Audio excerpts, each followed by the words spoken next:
ألم تر كيف ضرب الله مثلا كلمة طيبة كشجرة طيبة أصلها كشجرة طيبة أصلها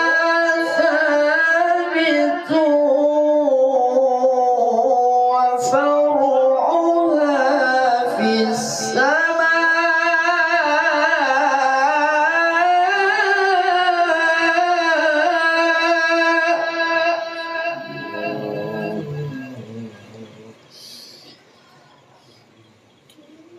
تؤتي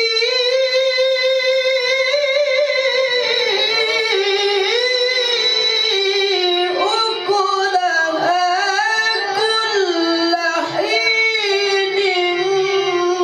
بإذن ربها ويضرب